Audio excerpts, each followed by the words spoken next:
Wherefore, as I live, saith the Lord God, surely because thou hast defiled my sanctuary with all thy detestable things, and with all thine abominations, therefore will I also diminish thee, neither shall mine eye spare, neither will I have any pity.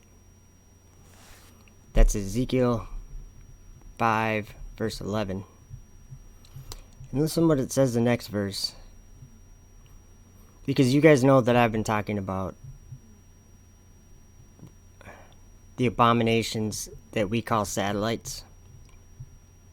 This is a real world we live in. People don't understand this, that, okay, satellites. Where are satellites? They're in the darkness of space, right? The blackness of space. That's what you could describe it many ways, but the Bible describes it as the darkness that was upon the face of the deep, and the Spirit of God moved over the face of the waters. That darkness. The darkness that he made his secret place. That's in Psalm 18. This is a real thing, you guys. And like I'm really learning about what's going to happen because, well, it's all because of that. And where's his sanctuary? His sanctuary is in heaven. In Revelation, it says it many times. The temple of God, which is in heaven. And it's a real thing. I guess that's one of the most important things. The reason why I'm starting on this is because this next verse is crazy. It's not only the next verse, it's the whole chapter, but okay, I'm going to read that verse again, and I'm going to continue on into the next verse. This is Ezekiel 5, verse 11. Wherefore, as I live, saith the Lord God, surely because thou hast defiled my sanctuary with all thy detestable things, and with all thine abominations, therefore will I also diminish thee, neither shall mine eye spare, neither will I have any pity. A third part of thee shall die with the pestilence, and with the famine shall they be consumed in the midst of thee. And a third part shall fall by the sword round about thee, and I will scatter a third part into all the winds, and I will draw out a sword after them. Thus shall mine anger be accomplished, and I will cause my fury to rest upon them, and I will be comforted, that they shall know that I, the Lord, have spoken it in my zeal, when I have accomplished my fury in them. I could keep going, but I want to get into just talking about like what does it, some of these things mean. I guess I'll just keep reading. Moreover will I make thee waste, and a reproach among the nations that are round about thee, in the sight of all that pass by. So it shall be a reproach and a taunt, an instruction and an astonishment unto the nations that are round about thee, when I shall execute judgment in anger and in fury and in furious rebukes. I, the Lord, have spoken it.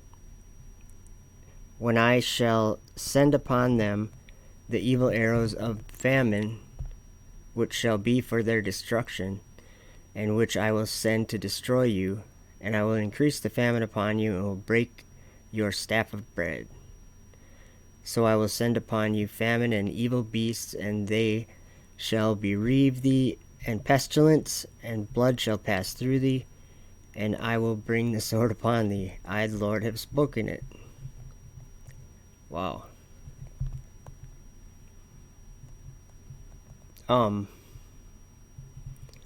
he really doesn't like satellites. He doesn't like that we do anything up there. Think of the Tower of Babel. We're doing so much worse than them. He came down and stopped them from building a tower. It's what was in their hearts that was dangerous. So check this out.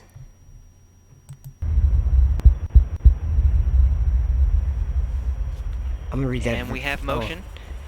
You see Dragon physically separating from the International Space Station, 1:32 a.m. Central Time. The International Space Station, 253 statute miles over Sedan. And there was war in heaven. Michael and his angels fought against the dragon, and the dragon fought and his angels, and prevailed not. Neither was their place found any more in heaven. And the great dragon was cast out, that old serpent called the devil and Satan, which deceiveth the whole world. He was cast out into the earth, and his angels were cast out with him. And I heard a loud voice saying in heaven, Now is come salvation. Now is come salvation. So you notice how a lot of times I can just play Bible verses and some of the things line up with the things that are happening on the screen when I show certain things on the screen. It's very basic, I'm just saying. I'm just finding an example here for you. I know where one is too, but I'm not exactly sure where it is. Sorry for all the mouse clicking. Let's see here, where is that? It would be, okay, it's got to be in here. A basic example of what I'm talking about is, I think, the easiest way that I can say it is I just see what the Bible verse is saying on the screen.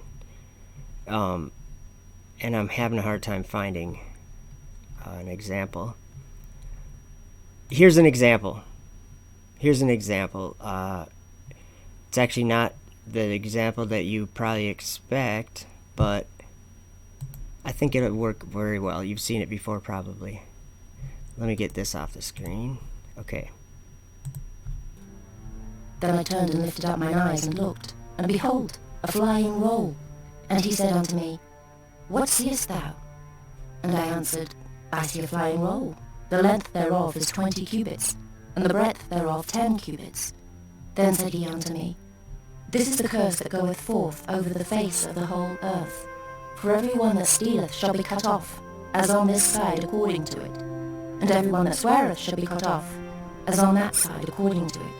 I will bring it forth, saith the Lord of hosts, and it shall enter into the house of the thief, and into the house of him that sweareth falsely by my name. Do you guys hear, those words have meaning when Zechariah says he saw, the angel asked him, what do you see? And he told him what he saw, a flying roll. Okay, I don't know if it is definitely a rocket or something, but I'll tell you what. I don't know any other flying rolls. I just don't. I don't know of any other kind of flying things that are shaped like that. Or a flying scroll. Simple things like that. This is just an example that I'm using. I have, I'm finding another one because I'm not happy yet.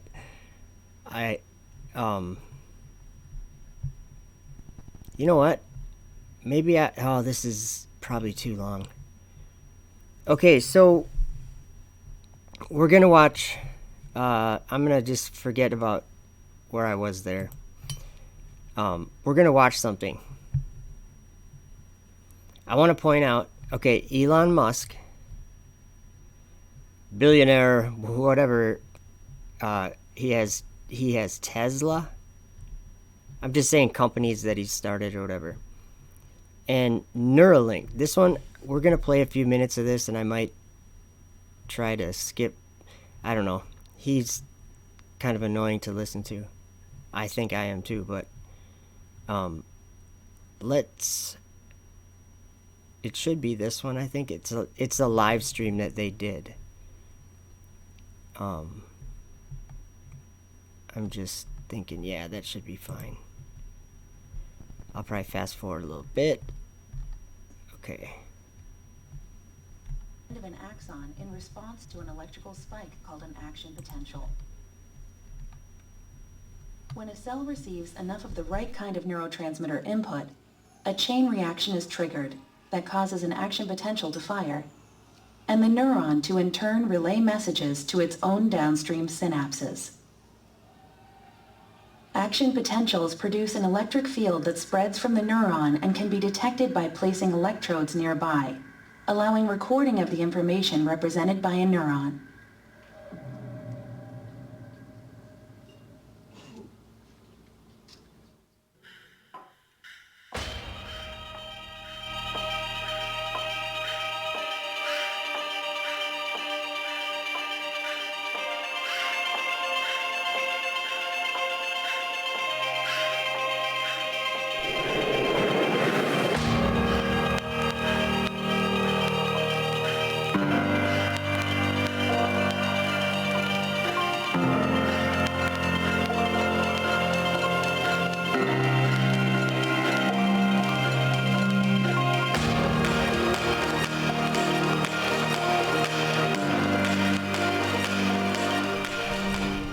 Sorry about that.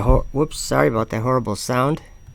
That's because it's a live stream, and so it's a live stream of a live stream.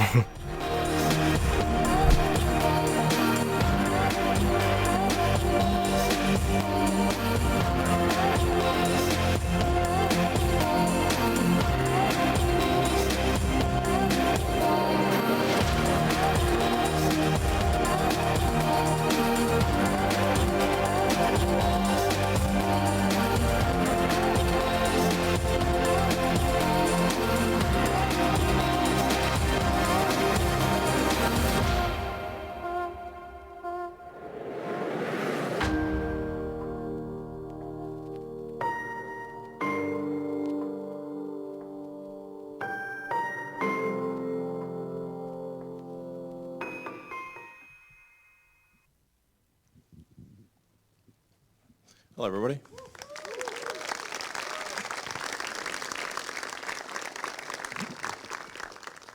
So that video was not Shutterstock. That was actually Neuralink. So that's actual video from the company. So if you want to get a sense for what it's like to work at Neuralink, that video is indicative of the atmosphere of Neuralink. It's an incredibly talented team, and you're going to hear a lot from them tonight. So we're going to actually go quite into depth on what we're doing, why we're doing, how we're doing it.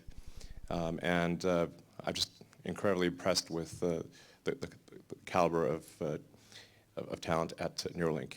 And in fact, the main reason for doing this presentation is recruiting. So we really want to have the best talent in the world come and work at Neuralink. Anyone that's interested in trying to solve this problem. And that's actually the primary purpose for this presentation. So,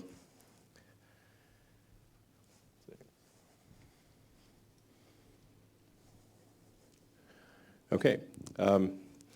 So the why of Neuralink, just to go over it, is I think it's important for us to address brain-related diseases.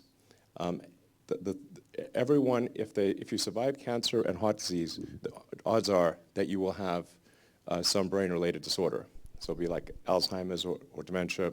And if you don't, friends and family will for sure. And I think unless we have some sort of brain-machine interface that can solve brain ailments of all kinds, whether it's an accident or congenital or any kind of brain-related disorder, or a spinal disorder, if you know somebody who's broken their neck or broken their spine, we can solve that with a chip. And this is something that I think most people don't quite understand yet. And we're going to go over in detail how this is possible. But I think there's an incredible amount we can do to solve brain disorders, damage, and all this will occur actually, I think, quite slowly. So I do want to emphasize that it's not going to be like suddenly Neuralink will have this incredible neural lace and start taking over people's brains. Okay. It will take a long time. So and you'll see it coming. So getting FDA approval for implantable or devices of any kind is quite difficult, and this will be a slow process where we will gradually increase the issues that we solve until ultimately we can do a full brain-machine interface, meaning that we can ultimately, yeah, this is going to sound pretty weird, but achieve a sort of symbiosis with artificial intelligence. So, but this is not a mandatory thing. This is a thing that you can choose to have if you want. And this is something I think that's going to be really important at a civilization level scale. So, and I've said a lot about AI over the years, but I think even in a benign AI scenario, we will be left behind. And so, and hopefully it is a benign scenario, but I think with a high bandwidth brain-machine interface, I think we can actually go along for the ride. And we can effectively have the option of merging with AI. I think this is extremely important. And if you think about your limbic system and your cortex, your limbic system is kind of your primal needs and wants, and it's like where a lot of your emotions are coming from. And then the cortex is like the thinking, planning part of your brain. And I haven't met anyone who wants to get rid of either the cortex or the limbic system. So clearly they work together well. Even though your cortex is in principle far smarter than your limbic system, everybody wants to keep the limbic system and their cortex. So hopefully we can have a tertiary layer, which is the kind of a digital superintelligence layer. And in fact, you already have this layer. So it's your phone and your laptop. And the constraint is just how well you interface, the input and output speed. So the output speed is especially slow since most people are typing with thumbs these days. So you have a very slow output speed. Your input speed is much faster due to vision. But the thing that will ultimately constrain our ability to be symbiotic with AI is bandwidth.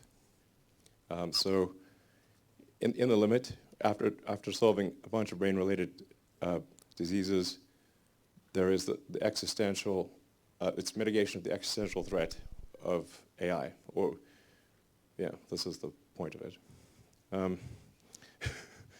So creating a well-aligned future, that's the idea.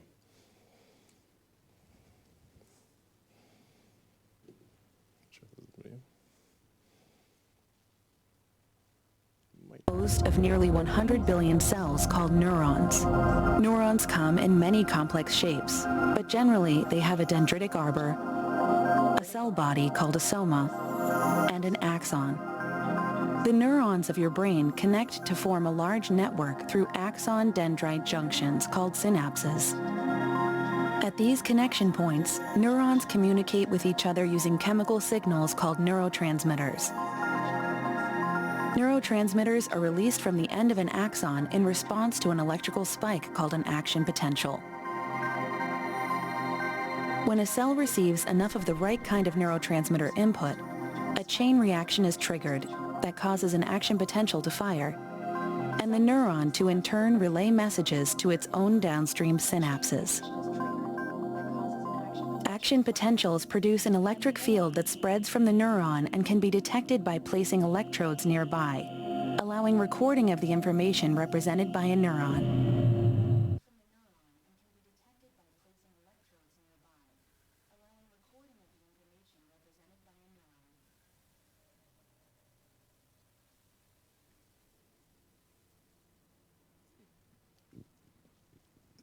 we thought we'd play that twice. It's so good you have to play it twice. Well, I think like a lot of people in the audience, there's a wide range of knowledge about neurons. I mean, some people view the brain as like this incredibly mystical thing that you cannot interface with the brain, and then some people are aware of deep brain stimulation, such as occurs for Parkinson's patients. So trying to address the broad range of understanding. I mean, neurons, essentially, there's that whole idea, what if we were just a brain in a vat?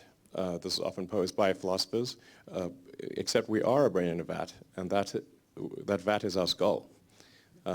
Everything that you perceive, feel, hear, think, it's all action potentials. It's all it's neural spikes. And it feels so real. It feels very real. But these are all impulses from neurons, what's called a spike. And our goal is to record from and stimulate spikes in neurons and do so in a way that is orders of magnitude more than anything that's been done to date, and safe and good enough that you can, it's not like a major operation. It's sort of equivalent to sort of a LASIK type of thing. So where you can sort of sit down, machine does this thing, and you can walk away within a few hours. And that's it. And you're not even in a hospital. So, like there's basically, in terms of key points that are worth taking away, the system that we designed in version 1 is capable of on the order of 10,000 electrodes. So each chip, which is 4 by 4 millimeters, is capable of 1,000 electrodes, or has 1,000 electrodes. And we think doing up to 10 is feasible. So this is in contrast to the best FDA-approved system, which is like a Parkinson's deep brain stimulation thing, which would have on the order of 10 electrodes. So the system, even in version 1, that we're going to unveil today, is capable of 1,000 times more electrodes than the... All right, Elon. That's enough. You guys get the basic idea. And then I was going to actually scroll forward a little bit. They got threads. I was just going to kind of skim, and because they have some, that's what it looks like. That's okay. So there's the needle for it, whatever. Look, it says Earth is not a globe. Okay, so they show it. I'm just gonna scan it a little bit. There's a machine you can hook up to your phone.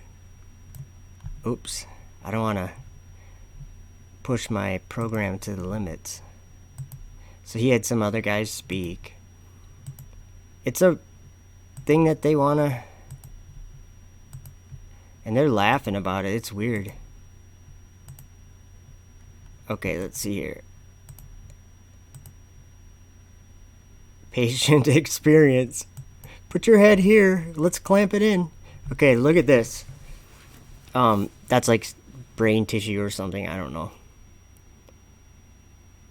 But see how it's like they have. It's crazy what they're doing. So they put a little teeny thread and a needle in there, and it can read a brainwave pulse or whatever. I don't know what the right words are, and it can send one, I think. And see how they got them all poked in there? Isn't that gross? Ugh. 10,000, or did they say 10,000 or 1,000? Something. Yeah, nice. Let me go back a little bit. So the reason why I wanted to bring this up is because there's a story in the Bible, in Revelation, I'm just seeing if I see anything good here. Not really. Let's see here. Well, let's just check this out really quick. Right. Is that correct? Do you have a similar starting point from him and your thinking process? I think there's certainly some similarities of opinion. I think both Jeff and I believe that it's important for the future to be a spacefaring civilization, and out there, ultimately be out there among the stars. And I think. Why do you seem so scared? I know things no one knows. We're going to die. Oh, I should read that. Though thou exalt thyself as the eagle, and though thou set thy nest among the stars, thence will I bring thee down, saith the Lord.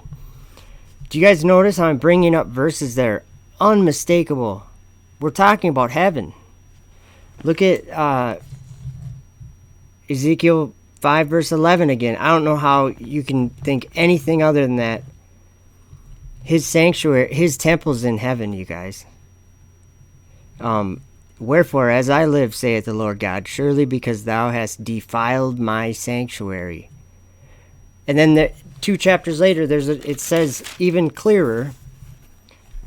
It says, my face will I turn also from them, and they shall pollute my secret place, for the robbers shall enter into it and defile it.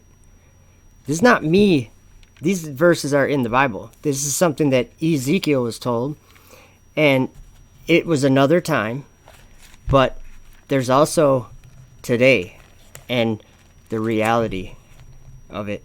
Like, I really want people to realize that these things,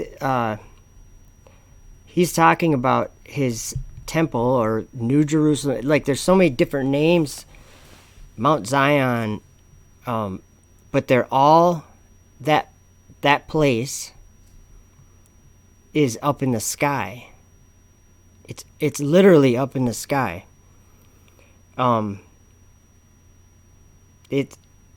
There's darkness, and then God's feet. It says in Psalm.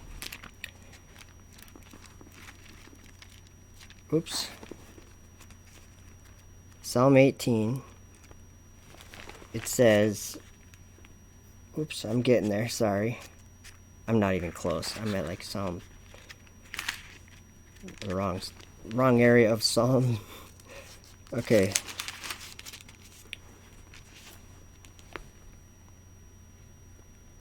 Let's see, he bowed the heavens also and came down, and darkness was under his feet. And I think I already said this, but in Genesis 1 verse 2, and the earth was without form and void, and darkness was upon the face of the deep, and the Spirit of God moved upon the face of the waters. And God said, let there be light, and there was light. And God saw the light, that it was good, and God divided the light from the darkness. Darkness is a real thing, and I'm sorry I have to like emphasize it that way. Darkness. Look at behind on the screen where if Obadiah 1:4 wasn't there, that would be darkness, like blackness. Of course there's other meanings for it, but that's not what I'm talking about. I'm talking about the literal darkness. Outer darkness. That darkness that was upon the dark waters and thick clouds of the skies. I think that's in here too. Yeah, verse 11 in Psalm 18 says, he made darkness his secret place. His pavilion round about him were dark waters and thick clouds of the skies. And he flies up there. God does. And they have a space station going around, or what? They do in the book, in the end. That's what they do. But let's see here. It says, and he rode upon a cherub and did fly. Yea, he did fly upon the wings of the wind. That's the Lord. So how does this not have a conflict in the minds of Christians? Or, I mean, I get a lot of people that tell me I have an interpretation. I really got to say, I'm not interpreting anything. I'm reading it. We're reading it together. He bowed the heavens also and came down, and darkness was under his feet. And he rode upon a cherub and did fly. Okay, that's all things that are happening up in heaven, up in the sky. Okay? And I'm sitting here pointing as if you can see me. Let's see here. Okay, I'm going to keep playing this for a minute. I have some more verses to read, though.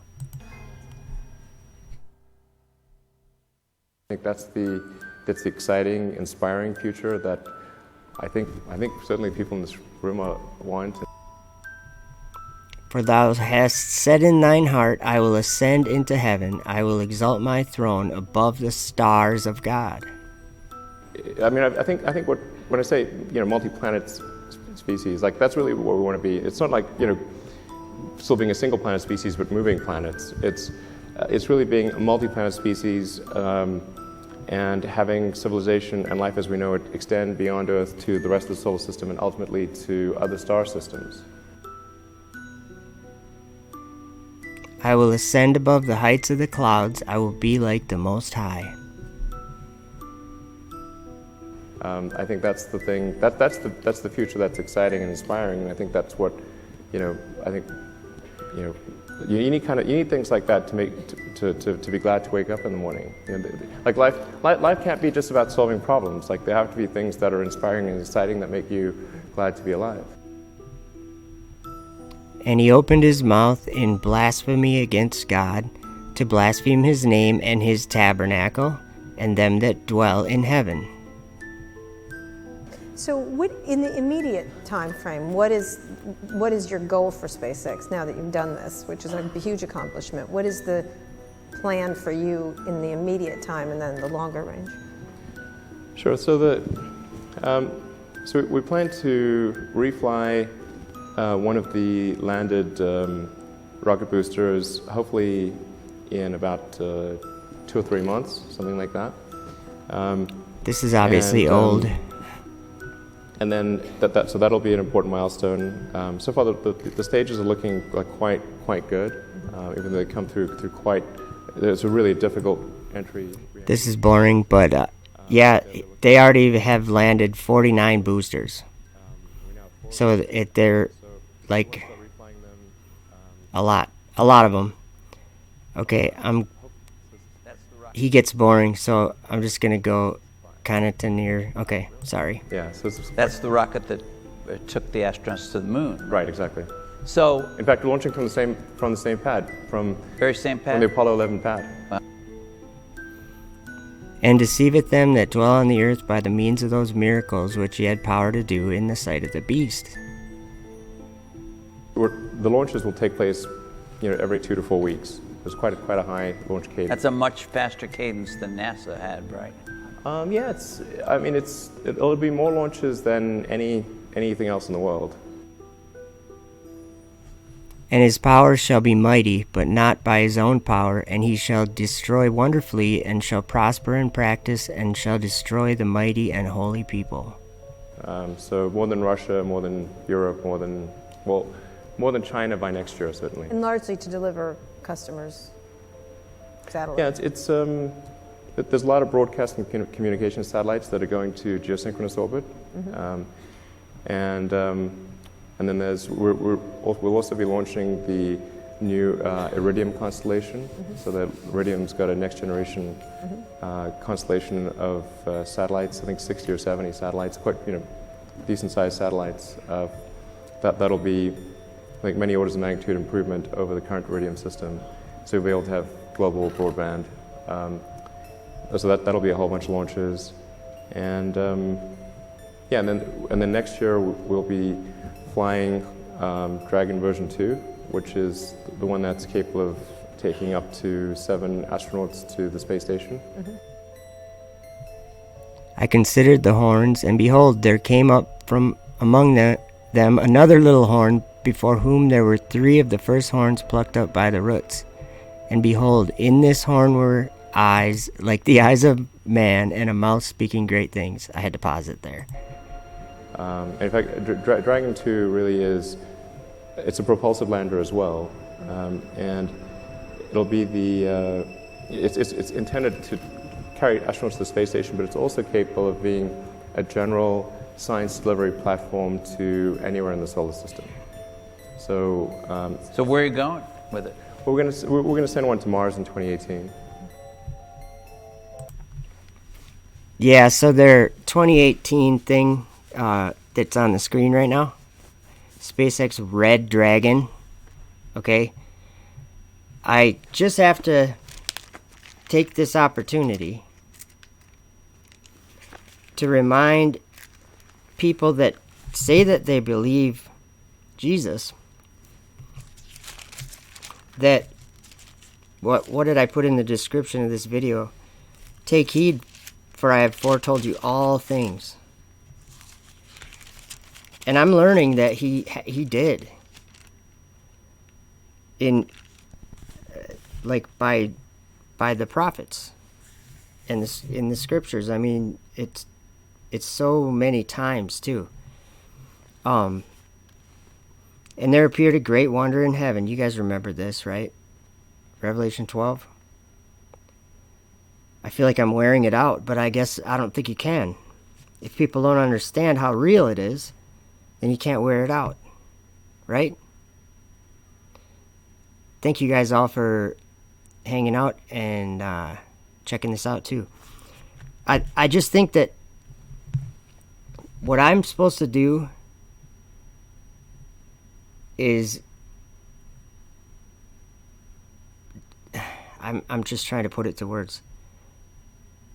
I'm supposed to make you know that we're much further along in everything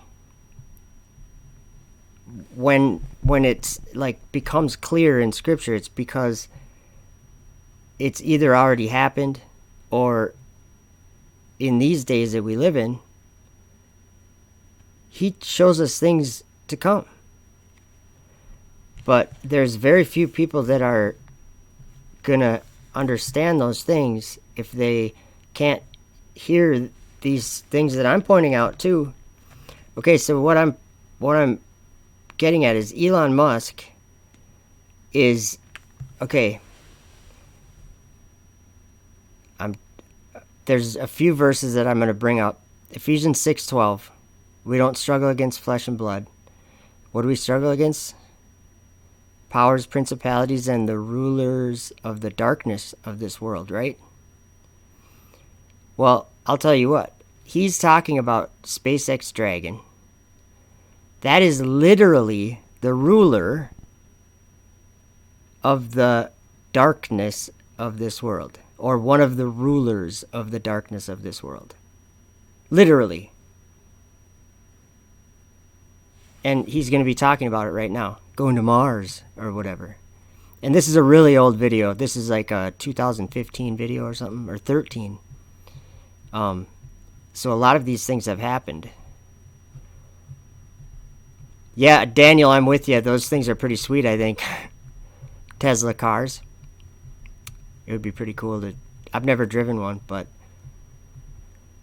Okay, so here we go again. Revelation 12, verse 3 says, And there appeared another wonder in heaven. Look at the screen, you guys. And behold, a great red dragon, having 7 heads and 10 horns, and 7 crowns upon his heads.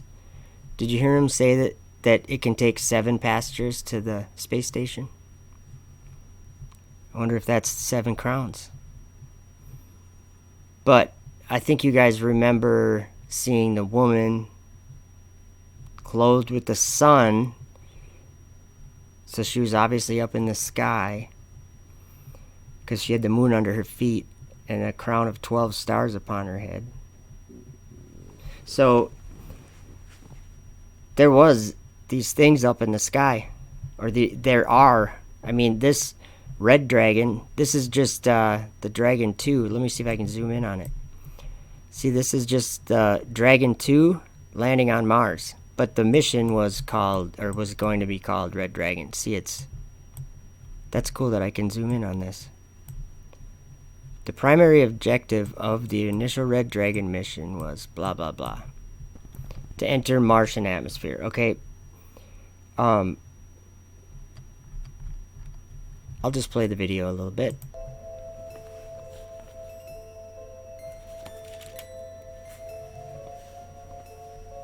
And there appeared another wonder in heaven, and behold, a great red dragon, having 7 heads and 10 horns and 7 crowns upon his heads. Now, let's talk about wait. 2018, that's for sure. Yeah, a couple years. couple of years. Okay. Now, will you be on that flight? No. You have talked about this. You said you don't want to, you want to die on Mars, just not on landing, right? Is that correct? Well, I mean, I think if you're going to choose a place to die, then Mars is probably, not a bad choice. All right. But you're not ready. It's not some sort of Martian death wish or something. But yeah, I mean, if you're going to be born on Earth, die on Mars.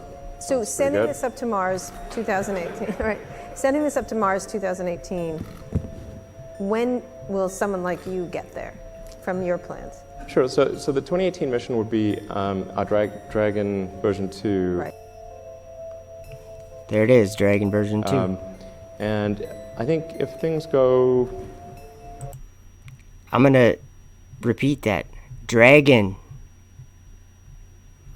Now, let me grab a video, because he's not really going to say anything important. But I have a video that I just want to... We need to get real.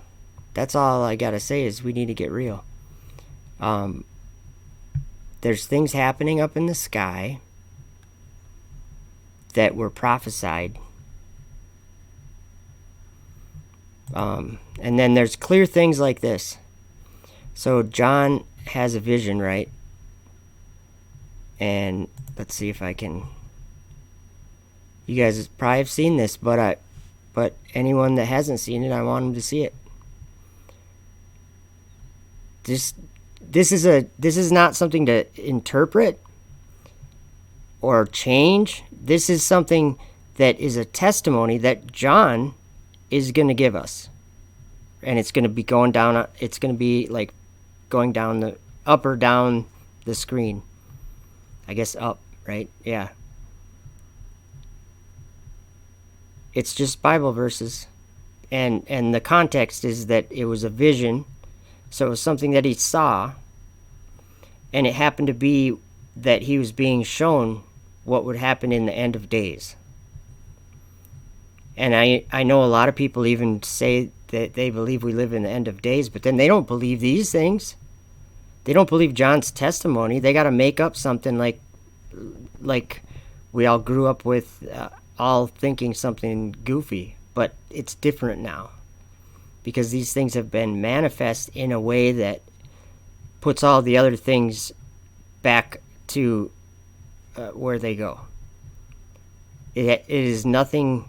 It is no interpretation. It is an observation that someone's testimony is spot on,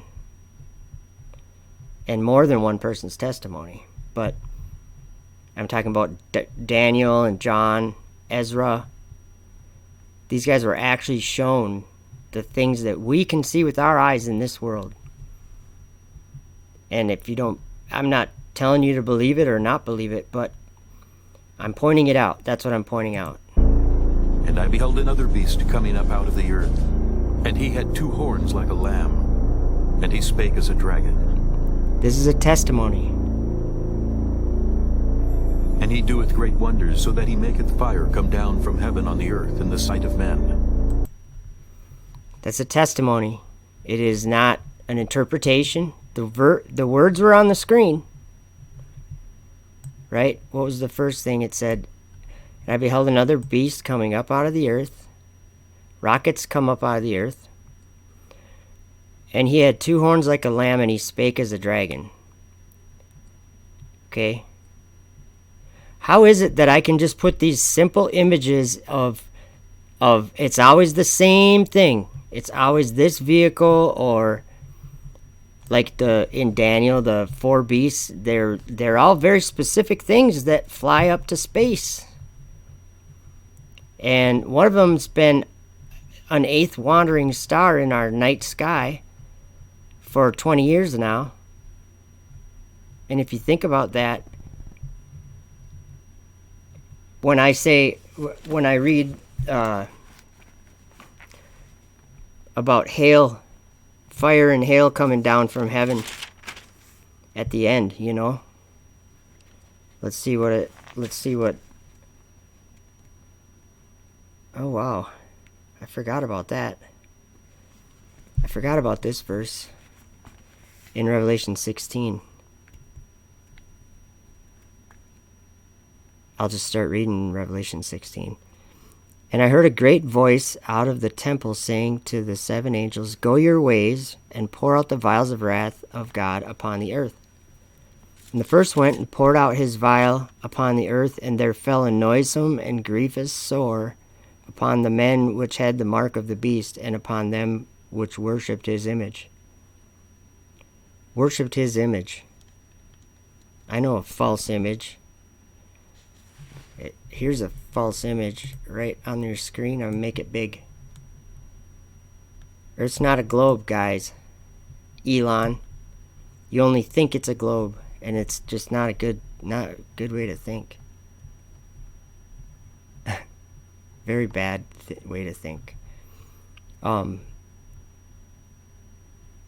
Let's see here.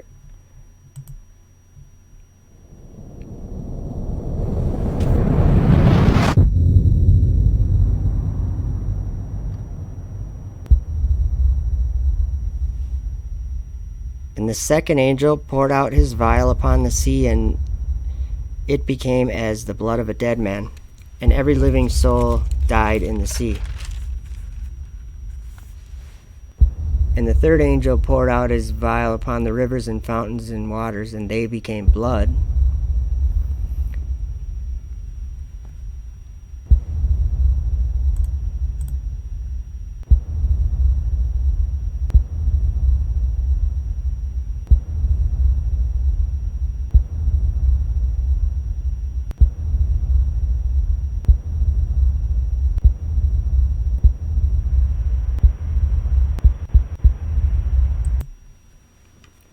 Excuse me.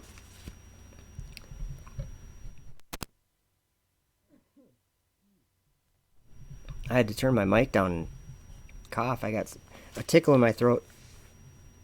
I'm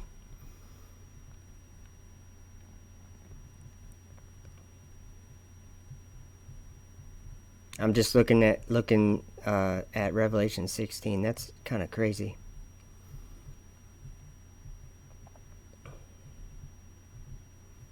So there fell upon men a great hail out of heaven, every stone about the weight of a talent, and men blasphemed God because of the plague of the hail, for it was exceeding great. How many satellites are, like, Elon Musk has just launched 300 of them in the last, less than a year. In 6 launches they've launched, or is that right? No, 5 launches. They've launched 300 of them in 5 launches. Now, a rocket launch. Let me read something. Daniel sees in a vision. He sees the Lord show up. Do you know what that looked like? Let's go review it really quick, because I don't think you guys understand the I'm not saying I understand it, but I'm saying the severity, or whatever, the thing that this world is doing is so horrible, but it doesn't seem like it until you start to see what the scriptures say. Then all of a sudden it changes your thinking. And you go, whoa, we're doing... Listen to Daniel describe in his vision when the Lord showed up on his throne or whatever. I don't know. I'll just let Daniel do the talking. I beheld till the thrones were cast down. This is Daniel 7, verse 9. I beheld till the thrones were cast down, and the Ancient of Days did sit, okay, now listen, whose garment was white as snow, and the hair of his head like the pure wool. His throne was like the fiery flame, and his wheels as burning fire. A fiery stream issued and came forth from before him. Thousands ministered unto him, and 10,000 times 10,000 stood before him. The judgment was set, and the books were opened.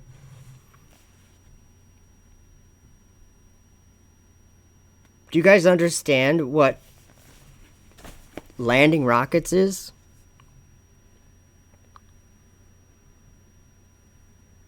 It's a satanic miracle. It's real. In this physical world, it's something tangible. But it's not being done under normal circumstances. You just have to realize the time that we live in. Okay, he sees that beast speaking like a dragon come up out of the earth, and then he sees it make fire come back down from heaven on the earth in the sight of men. Guess what he saw? I put it on the screen for you. See, and that's the thing, is this isn't an interpretation. It's just an observation. And I'm going to point that out more and more because, okay, right here, this is a dragon giving its power to the space station. And in this Bible story, in the end, John saw a dragon giving his power to a beast. So if you can't figure out that the real world is already in the book of Revelation, the world we live in right now, and the world we live in a year from now, or however long from now. I'm not trying to say that I know like specific things like that. I'm saying that the things that Daniel saw in his vision basically tell me that we are so close to the end of God's long suffering. And there's only one thing that everyone can do. Is to exactly what it says in Revelation 18. Come out of her, my people. I think the flat earthers have easily shown the world what false image is a false image. There's millions of us who know that it's a false image. After however long we've been seeing it, and been doing the science. That it's so funny when people act like they are scientists, but they've never gone out and done anything. They've never made these, they've never studied it. Like, I know Rob Skiba made like some awesome, I don't know what you'd call it, demonstrations, basically, of different things that the atmosphere can do. Things like that. Why is this happening in 2019 or 18 or 17? Because it's the end. And Jesus said there would be the gospel of the kingdom would be preached. And if we were really going to get into it, Jesus said that when he sent his spirit, that he would reprove the world of sin and of righteousness and of judgment. Of sin because they believe not on me. That's what Jesus said. So anybody that's claiming to have the spirit of truth or to be like, I think the spirit of truth opens your eyes and shows you the truth. Why do you think people can be like, I can look up in the sky and I can say, yeah, Elon Musk has satellites up there, but they're not orbiting a globe. They're just floating up there, just like the stars do, and just like all the, the luminaries. They kind of just are up there. But that's because it's not for corruptible things. And that's why I know that the Lord is not, like, they're launching 60 satellites. That's defiling God's sanctuary. He said, do not pollute my sanctuary. That's what he said. So where's his sanctuary? It's up in the sky. So it's a big problem. It's a big problem. But, I mean, Daniel described the Lord having a fiery stream issuing forth. Look at a rocket. What is a rocket? It's just an attempt to be God. I'm not saying God looks like that. I'm saying Daniel's description of God included a fiery stream that issued and came forth from before him. Okay? What I'm saying is it's like symbolism. It's like copycatting. Making fire come down from heaven on the earth. I mean, I say that to some people and they're like, they can't get it through their head that I'm talking about something literal. Literally fire coming down from heaven. That's never happened before. Happens now on a regular basis. It's contracted by NASA to happen. Okay? There's no argument for that. You can go look up the commercial resupply services contract. Go look it up. There's a dragon. Actually, you know what? Let me see if I have a video. It's just like one of those, what do they call them? Space to ground. It's just like a NASA episode, like I don't know what they call it. I think it's on here. It should be. Space to ground. They named it Descending Dragon. So we're just going to listen to the first few seconds or like a couple minutes of this. Not even 2 minutes. It's only 2 minutes long, but let's check this out. Whoops, wrong one. And we have motion. Welcome to Space to Ground and welcome to 2020. I'm Leah Cheshire. This week, a dragon descended from its perch on the space station. Okay. She's Leah Cheshire. Nice to meet you, Leah. Sorry to pick on you, Leah. She works for NASA. Okay, let me use her for an example about something. She's not a liar. Well, I don't know her personally. But I'm saying she's not lying about anything. She's doing her job, just like everybody at NASA. And that's one thing that hopefully people start to understand, that we're not struggling against flesh and blood. We're struggling against these things that go up to the darkness, and nobody understands that. And I don't know. I'm just trying to point out verses that clearly say these things. Here's one right here. Daniel 8, verse 10. Where is it? And it waxed great even to the host of heaven, and it cast down some of the host and of the stars to the ground, and stamped upon them. Just an example. Where the stars are? Oh, here's another example. Raging waves of the sea, foaming out their own shame, wandering stars, to whom is reserved the blackness of darkness forever. There's a prison, and it's called Babylon the Great. It's a city.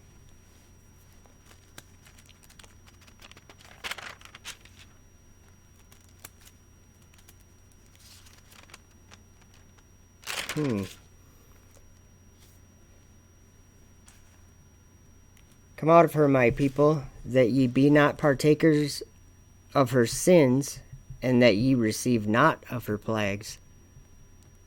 Leah, get out of there. Okay. I'm going to play just what she said again.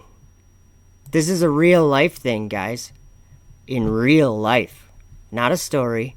Real life. Welcome to Space to Ground and welcome to 2020. I'm Leah Cheshire. This week, a dragon descended from its perch on the space station, and an astronaut achieved another spaceflight milestone. SpaceX's Dragon resupply spacecraft departed from the orbiting laboratory on January 7th, splashing down in the Pacific Ocean about 5 hours later. Launching on December 5th, I saw a beast coming up out of the earth. Okay, I hope you guys get... I mean, I'm not trying to be repetitive or like, annoying. I'm trying to point it out. John gave us his testimony. Daniel gave us his testimony. We have it written down in the book that you guys have the same book as I have. So, I don't know. I just, it's crazy to have, like, if I was going to explain with the resources I have, I'm saying with this program and the availability to videos and whatever, if I was going to continue to make this, how long would it be before people realize that these things are all in your Bibles? This is all in your Bible. But it's easy to read the words differently. Like, there's space is not necessarily non-existent.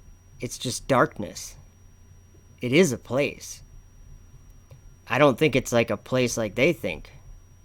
I actually personally believe that it's actually outer darkness or Sheol or hell.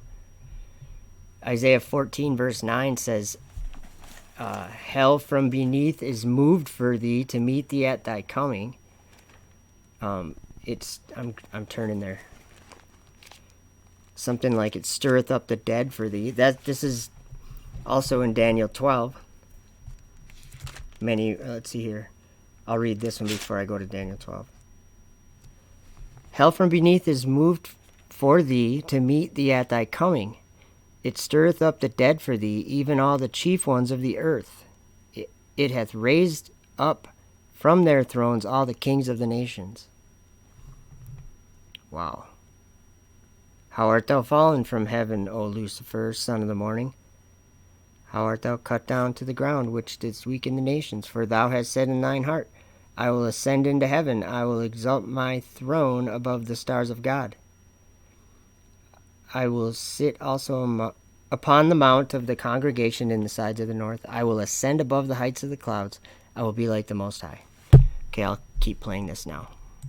this was SpaceX's 19th commercial resupply mission to the space station and the reusable Dragon capsule's third visit. It's reusable because, notice she said this was the 19th mission. Well, they only built 10. 10. They built 10. Just saying. The vehicle delivered about 5,700 pounds of supplies, equipment, and materials for science and research investigations. Okay, did you guys hear that? I'll repeat what she said. I'll let her say it again. Sorry. Okay, should be delivered about 5,700 pounds to the reusable Dragon capsule's third visit. The vehicle delivered about 5,700 pounds of supplies, equipment, and materials for science and research investigations. So it delivered what they needed, right? Let me just read. Okay, so you know in Revelation, the same story that I'm always talking about, there is a beast that's, like, really bad. And he gets his power. Let's see here. Whoops. I'm dropping books. Okay. And I stood upon the sand of the sea, which actually is a bad translation. That should be in the last verse of the 12th chapter. Anyway, that's beside the point. And I saw a beast rise up out of the sea, having 7 heads and 10 horns, and upon his horns 10 crowns, and upon his heads the name of blasphemy. And the beast which I saw was like unto a leopard, and his feet were as the feet of a bear, and his mouth as the mouth of a lion. And the dragon gave him his power, and his seat, and great authority. So that's not the only place it says that. It says it, where else? I'm just finding it here. Well, okay. Let's see what else she says. Dragon is the only resupply spacecraft that can return research and cargo to Earth, bringing back around 3,600 pounds. So in Revelation 12, it says, there was war in heaven. Michael and his angels fought against the dragon, and the dragon fought and his angels, and prevailed not, neither was their place found any more in heaven. And the great, wait a minute, and prevailed not, neither was their place found any more in heaven. That means they were in heaven. They were in the firmament, right? That's what it means to me. Because, yeah. Wow, this is just really thick information, isn't it? Okay, which deceiveth the whole world. Okay, we gotta read that. The great dragon was cast out, that old serpent called the devil and Satan, which deceiveth the whole world. He was cast out into the earth, and his angels were cast out with him. So, I mean, you guys have seen, well, I guess, where would that be? I think I've got it in this video. Satan, which deceiveth the whole world. He was cast out into the earth, and his angels were cast out with him. And I heard a loud voice saying in heaven, Now is come salvation, and strength, and the kingdom of our God, and the power of his Christ. For the accuser of our brethren is cast down, which accused them before our God day and night. And they overcame him by the blood of the Lamb, and by the word of their testimony. Okay, so now if you actually looked at the screen there, that was a trap. I'm just kidding. Now you can't say that you haven't seen a dragon being cast out into the earth because it's on your screen. And they loved not their lives. That's a dragon. Unto the death. I didn't name it. Therefore rejoice, ye heavens, and ye that dwell in them. Wait for the bass Woe drop. to the inhabitants of the earth and of the sea, for the devil is come down unto you, having great wrath. Okay, I just know this. I just know that all these things are happening and people are ignoring them. And all I can do is just keep trying to point them out. So that was the dragon. And they worshiped the dragon, which gave power unto the beast. And they worshiped the beast, saying, Who is like unto the beast, who is able to make war with him? I hope you guys know which beast we're talking about here. I think it's like... Oh, there it is. The 8th wandering star.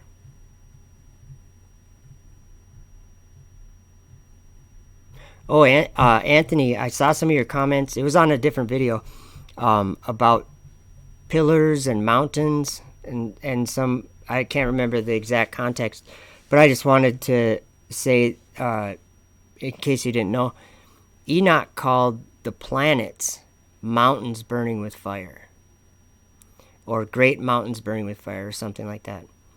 And I think John did too. In Revelation 8 verse 8, he said he saw an angel throw a mountain burning with fire into the sea, I think.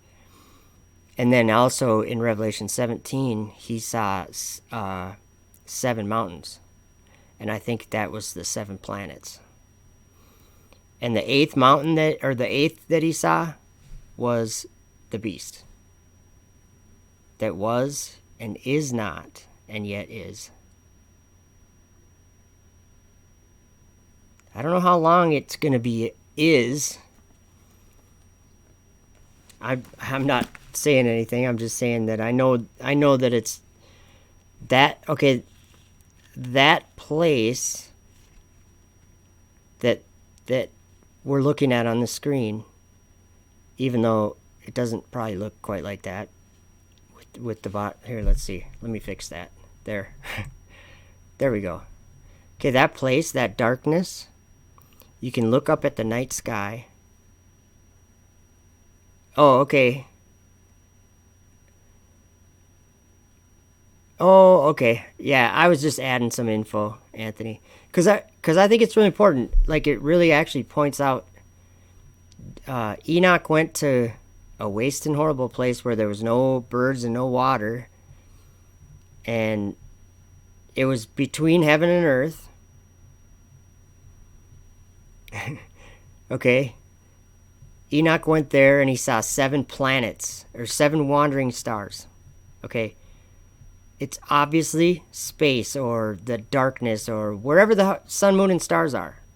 In the firmament, okay? Inside of the firmament or in the, I don't know exactly. Not trying to be very specific. I'm saying that there's clearly levels, I guess. And the one that it happens to be surrounding us or, around us and above us is outer darkness. It's darkness, okay? And that's why God said, let there be light. Otherwise it would be darkness. But there was dark, like we know where it was. It was in the waters above. Because remember, he made the firmament to divide the waters that were beneath the firmament from the waters that were above it. So when people say or are thinking space has to be water, I think it is water, and it's just not at all like water here. It's not corruptible, or I don't know the right word. It's not terrestrial. It's celestial. I'm not saying that it doesn't exist. I'm saying that it's different, different than, I guess, than we are. Different than the physical material world that we're in. I'm kind of comparing it to after Jesus was raised from the dead, and he was here, and these people saw him. They knew him. They recognized him. I'm just kind of comparing it with that because I know that was like a celestial body that he had at that point, I think. I don't know. I just always compare it kind of with that. And then like what Paul said, I think I can't remember where it was, 2 Corinthians, I think. Was it 15? I just got to go there now and see. He was talking about bodies celestial, and where was that? Yeah, it was First Corinthians 15, I think. Where does it start here?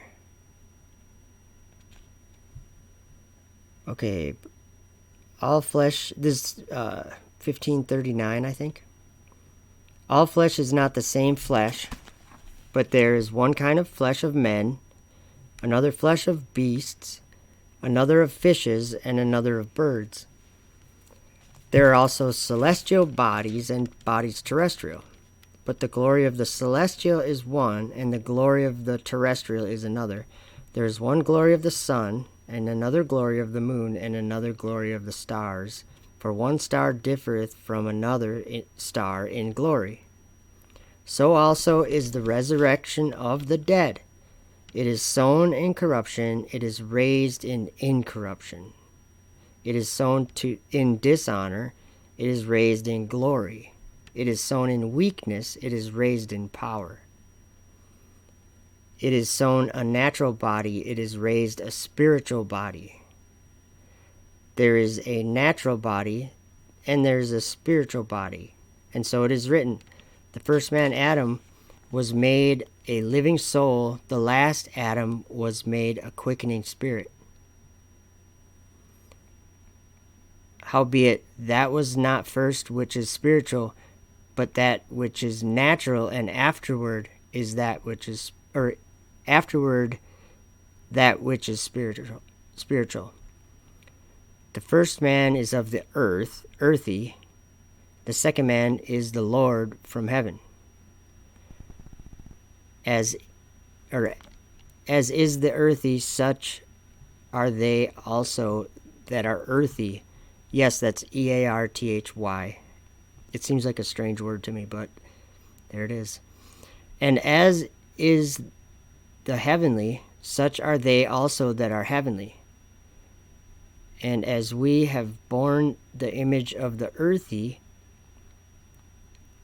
we shall also bear the image of the heavenly. I'm trying to read this and make sense of it, you know. So I think I could keep reading on that. It's pretty good stuff. Well, but I'm not going to keep reading on it. Anthony says, I did a rebuttal on the idea of mountain being pillars. Oh, I'll have to check that out on Facebook. Okay. Cool. Yeah, I was just saying, just check out Enoch chapter 18 and 21. And then that's the two times when Enoch referred to those stars as mountains. But it's probably unrelated, but who knows? Let's see. I see Flat Earth gave me a star. That's awesome. Good to see all you guys. So this thing on the screen here, this is the biggest deception. Now let me explain some things. Let me kind of rattle off some things that go through my mind when I see certain aspects of this. It's scarlet colored. Okay, this isn't the best picture of it, but if you look at this right here in the sun, it's like really bright. It's scarlet colored. It has 4 wings of a fowl. It has dominion.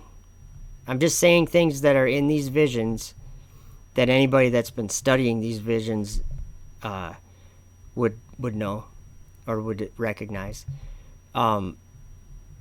It gets its power from a dragon.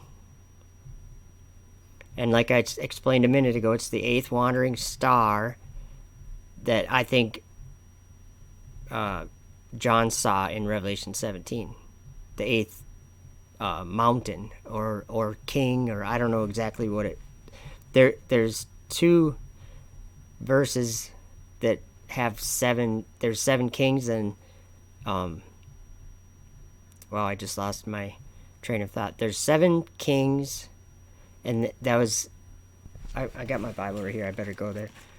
Revelation 17:9, I think, or 10, and then 11 says there were 7 mountains. So I don't know if the 8th one is definitely talking about the kings or the mountains, but I think it works for both. But so let's see. Oh yeah, you know how there's waters above? Check this out.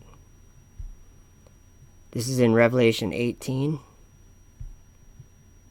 And I'm still looking for it.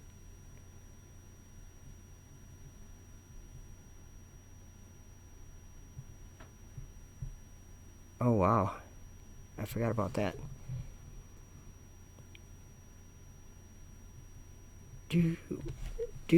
Sorry. I'm looking for... I guess it is here somewhere.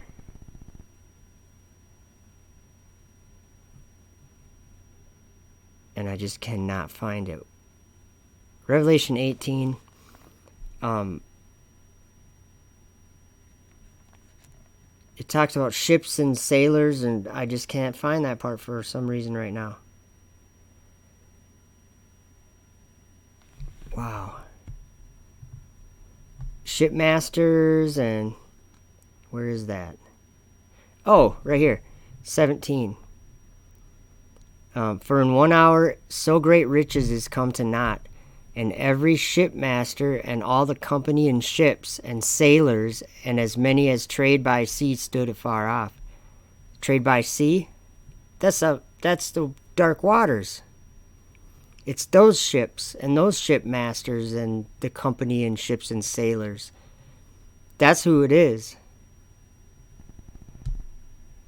And cried when they saw the smoke of her burning, saying, what city is like unto this great city? Do you want to know how? Or another, Enoch saw her burning. Or actually, I think it was Noah. Maybe it was Enoch. Let me just make sure that, let's see here. Yeah. I don't want to be around to watch all this. I'm just saying that it's all these things that are clearly in our world, like happening in our world.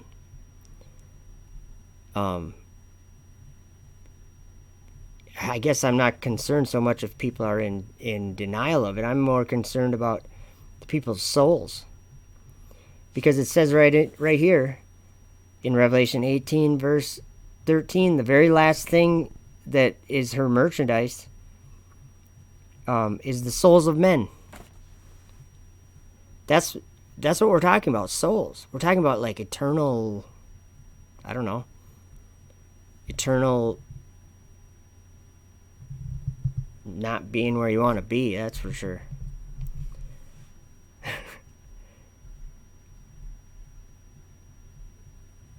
So, let's see here. I do have something else. Let me find it though.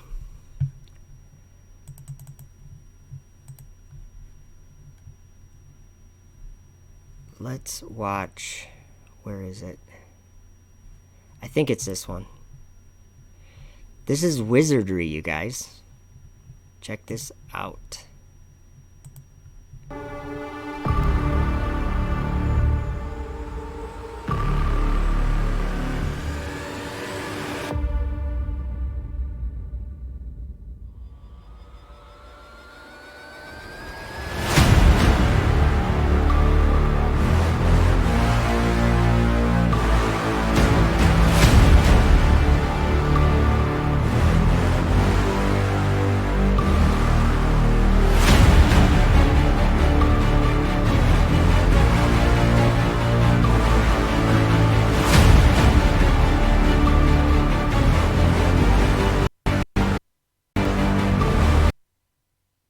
Whoa, I'm pausing it. I didn't like that. It does that right before it's gonna quit the program. But so I'm just pausing it for a second, and I don't know if it catches up or what, but all right, here we go.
Whoops, there we go. I almost forgot to turn my mic back on. This is about the firmament coming up here, but which I'll play. But I just, yeah, we can't ignore this aspect of it. This is in the Bible. This is in all the prophets talked about these things. Flat Earth. Isaiah said that every valley, we know what valleys are, every valley would be exalted, and every mountain and hill shall be made low, and the crooked will be made straight, and the rough places made smooth or plain. And the glory of the Lord shall be revealed, and all flesh shall see it together. That's today. The glory of the Lord is being revealed.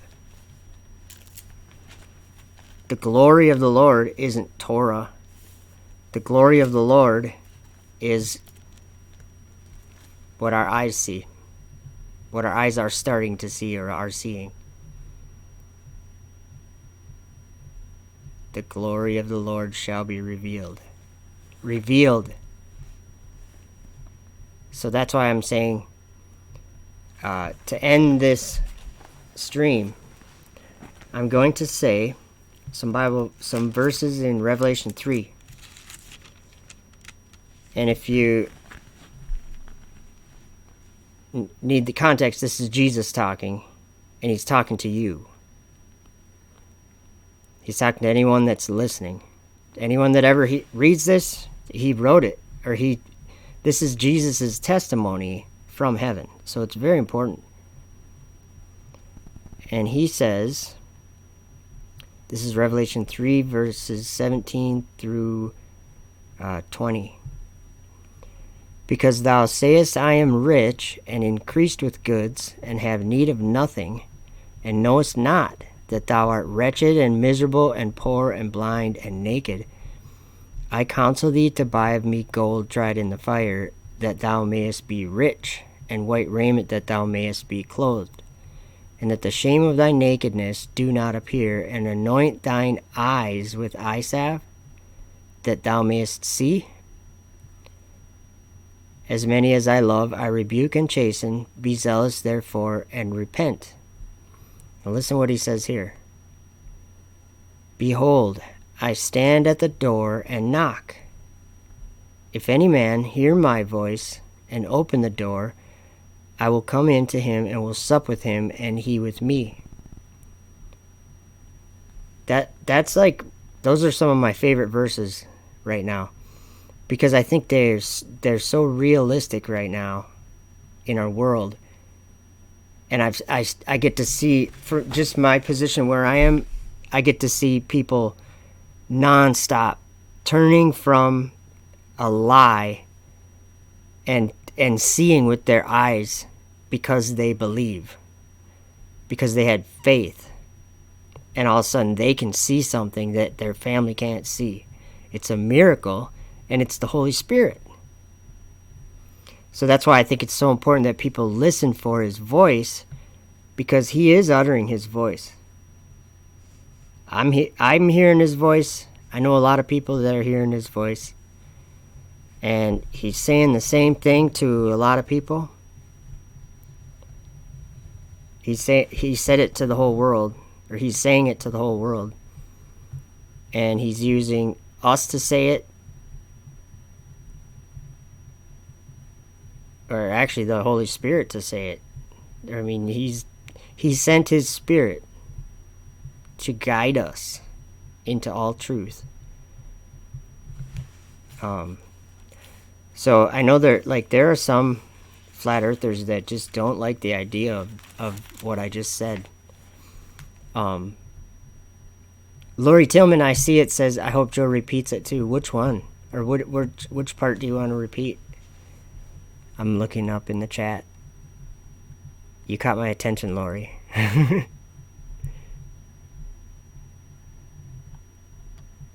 Let's see.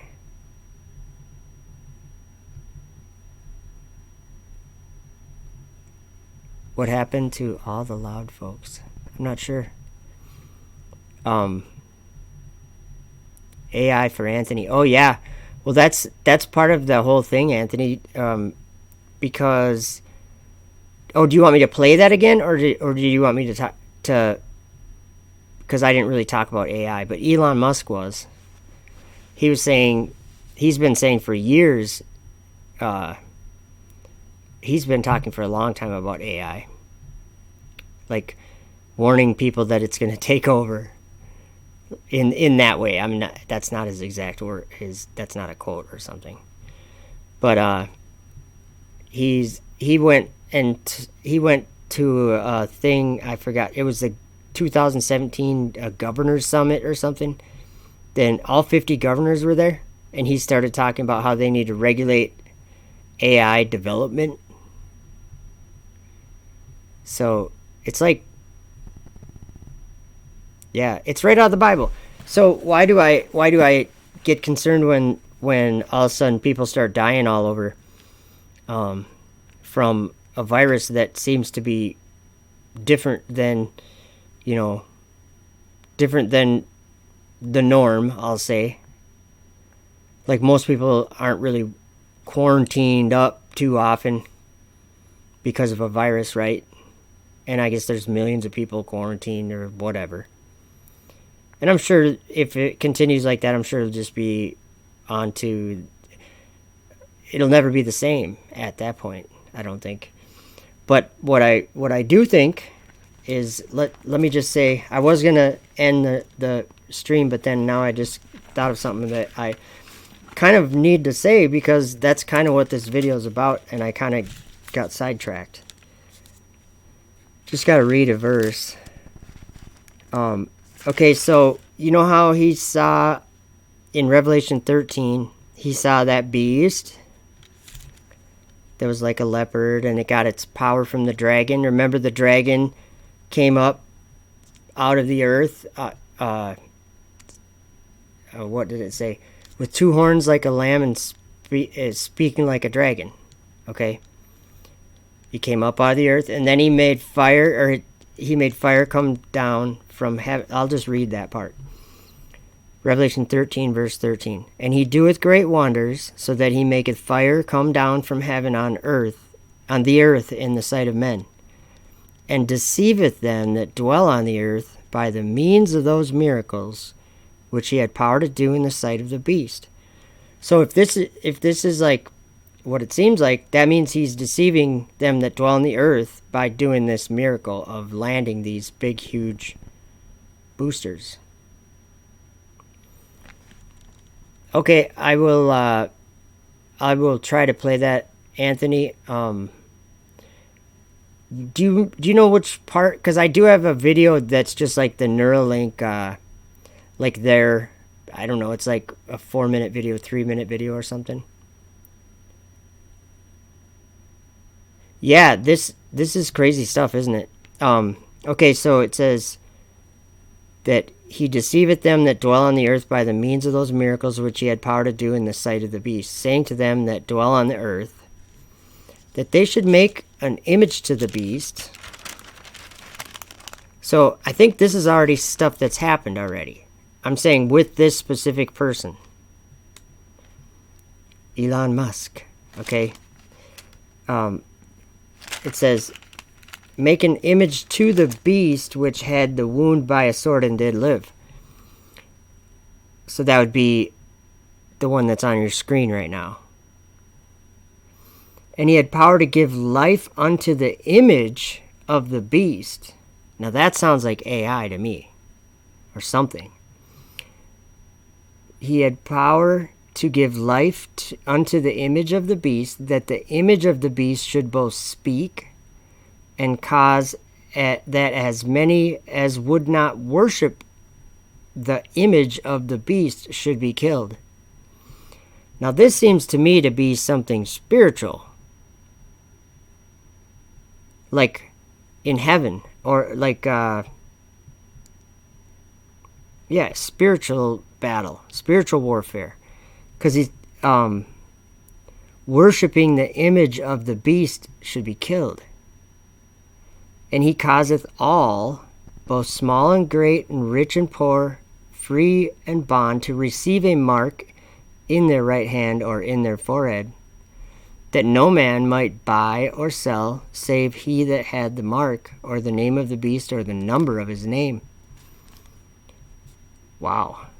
Here is wisdom. Let him that hath understanding count the number of the beast, for it is the number of a man, his number is 666. Now, I just got to say that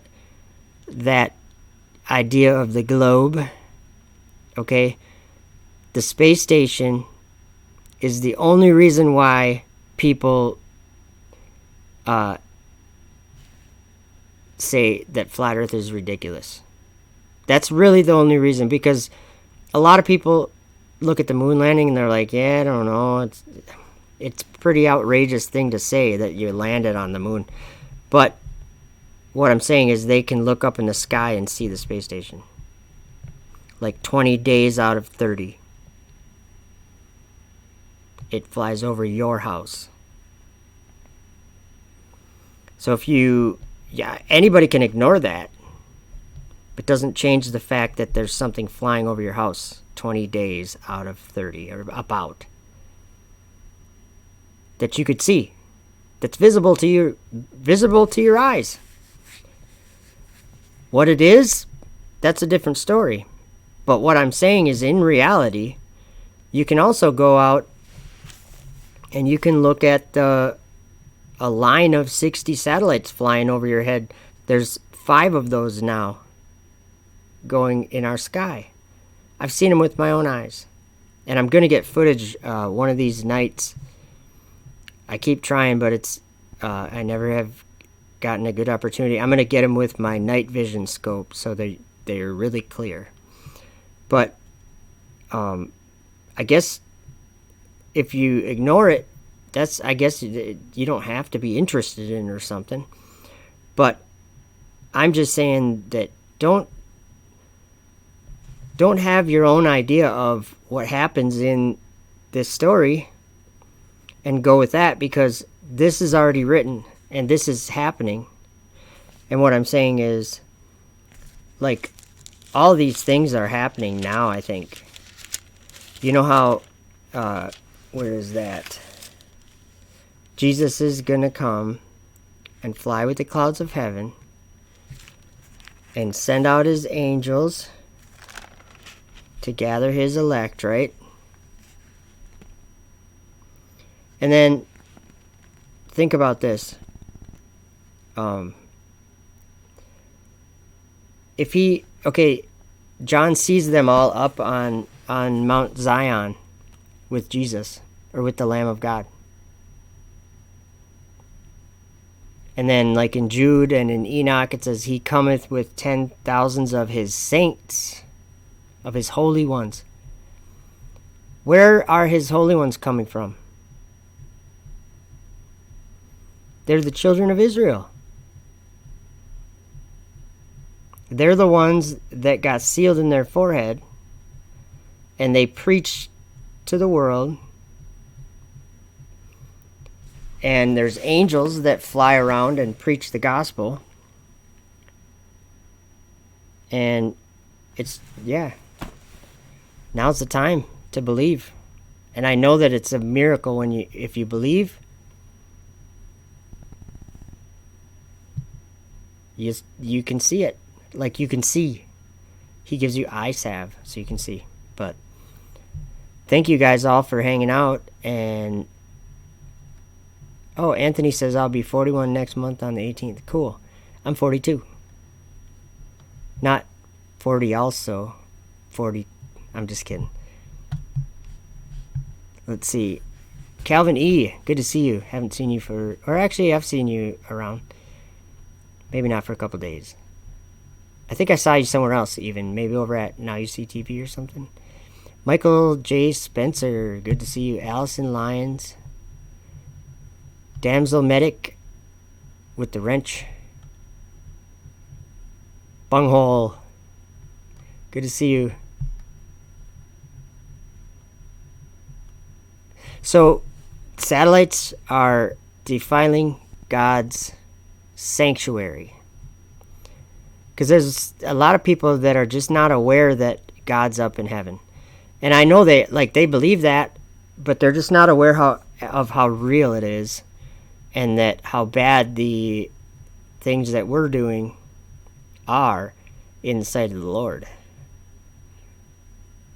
Just like what I think it was Daniel said back in the chat a while back. He said, Elon's whatever, but I wouldn't mind having a Tesla car. Okay, we all have that. We all have that that part of us that even though we know that this is of Satan, this stuff is of Satan, it's still and like really cool technology and stuff, but the problem is that it is like there's only one kind of technology being built. I'm saying by NASA or by any of these companies. Satellites and rockets. They're not doing anything on the space station except entertaining the world to keep your eyes from seeing the truth. And I'm not talking about people doing it. It's not, we don't struggle against flesh and blood like Russian Vids thinks. Like I like Russian Vids, but people have to stop with the unbelief. There's no other men in the world that can see what your eyes can see. Jesus said this. It's a miracle that happens that you can see some of these things. And there was people before that longed to see these things, and they didn't ever get to see these things. So it's a you know, a privilege and a burden at the same time. Bitter and sweet at the same time. But all right, I'm going to head out, I think. Let me play the rest of this video. Maybe I'll play a couple more videos. Oh yeah, Anthony wanted me to play. Let me play. I'll find another video and play it after this. Yeah, Lori Tillman says, false miracles, false signs, and wonder.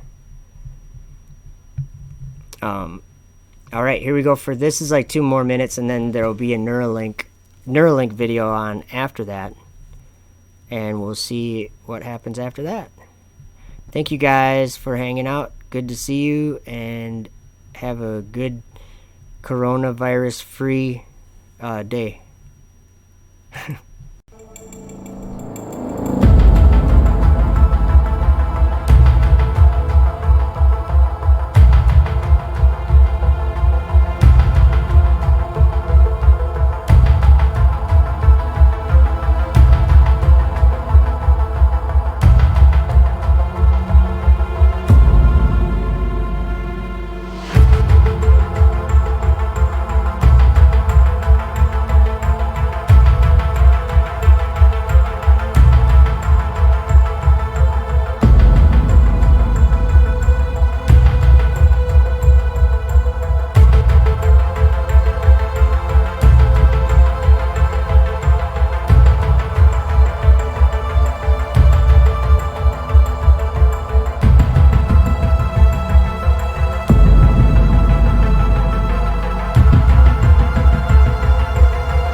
And the beast that was, and is not, even he is the 8th, and is of the 7, and goeth into perdition. And the 10 horns which thou sawest are 10 kings, which have received no kingdom as yet, but receive power as kings 1 hour with the beast. And saw a beast rise up out of the sea, having 7 heads and 10 horns, and upon his horns 10 crowns, and upon his heads the name of blasphemy. And the beast which I saw was like unto a leopard, and his feet were as the feet of a bear, and his mouth as the mouth of a lion. And the dragon gave him his power, and his seat, and great authority.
Stick something in your brain. You want it to not be giant. You want it to be tiny. Yeah. You won't feel a thing. And this is what the robot looks like. It's sort of quite a complex device, but it all comes down to a very tiny point.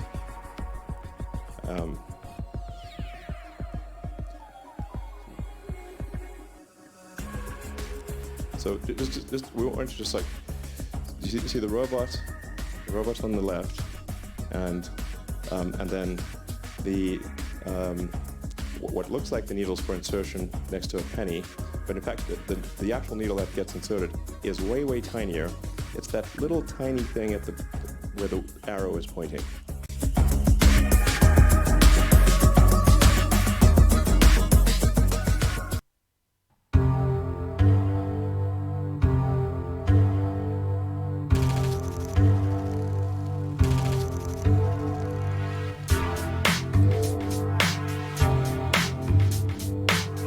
Is necessary to transport a large number of people and cargo to Mars in order to create a self-sustaining civilization there.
have you on. Thanks for having me.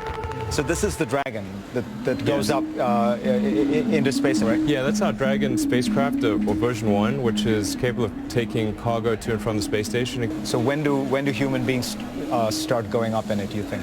So we expect to complete version 2 of Dragon, which will have astronaut transport capability.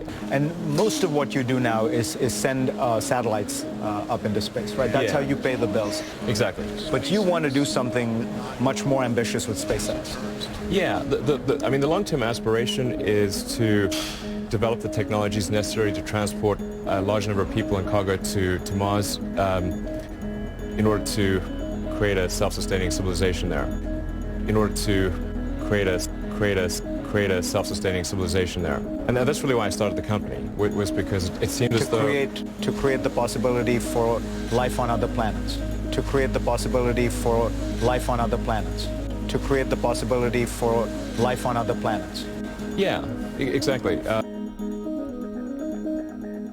Let no man deceive you by any means, for that day shall not come except there come a falling away first, and that man of sin be revealed, the son of perdition, who opposeth and exalteth himself above all that is called God, or that is worshipped, so that he as God sitteth in the temple of God, showing himself that he is God.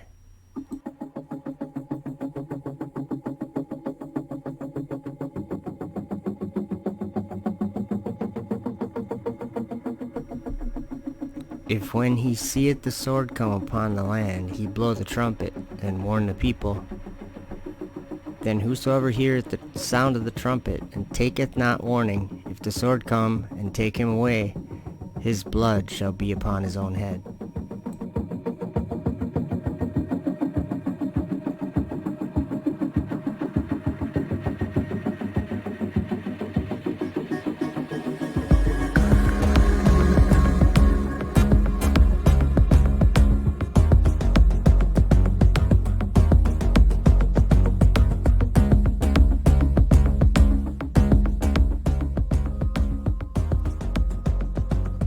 And it came to pass after this, that I saw another host of chariots with men riding on them, and they came upon the wind from the east and from the west to the south.